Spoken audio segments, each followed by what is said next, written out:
একজন মাঠে মাঠে ঘুরছে, আর এক পাগল এসে জিজ্ঞেস করছে, ঘুরছো কেন? কয়, ঘুরবো না, আগামীকাল কোরবানির দিন, গরু তালাশ করতেছি, গরু পাচ্ছি না, বাজারে টাজারে ঘুরলাম, আবার আর এক বাজারে যাচ্ছি।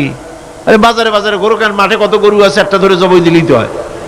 লোকটি বলছে, দেখো পরের গরু জবাই দিলে তা তো গোনা হবে। কয়, না, তুমি অঙ্ক বোঝো না।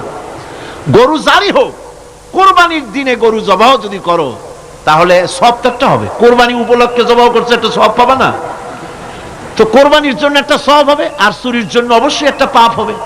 কোরবানি যখন দিবা তো কোরবানির সব আর চুরির পাপ ভগ্নাংশের মতো কাটাকাটি হয়ে যাবে, গোশত খাবা ফাও। তো মানুষের অবস্থা তো তাই হয়েছে। মানুষের অবস্থা হয়েছে, শবে বরাতে সারা রাত জাগবো, কান্দাকাটি করবো, ফাও ফাও গুনাহ মাফ হয়ে যাবে, আর গোশত রুটি তো আছেই, যদ্দূর পারলাম খাইলাম। পরের দিন ডু ফুর্তি, নো চিন্তা। নাউযুবিল্লাহি মিন যালিক। এই কান্দারও দাম নাই, আর এই ধরনের রাত জাগারও দাম নাই, এই ধরনের ইবাদত করেও দাম নাই। ইবাদতটা হচ্ছে জীবনের সব ক্ষেত্রে ইবাদত করতে হবে।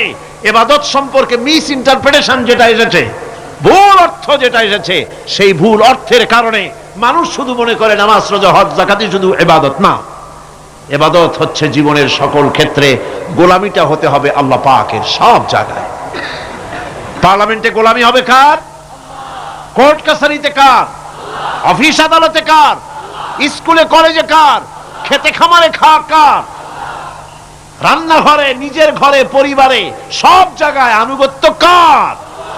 কেবলমাত্র আল্লাহ সুবহানাহু ওয়া তাআলার হুকুম অনুযায়ী জীবন পালন করার নামই হচ্ছে ইবাদত।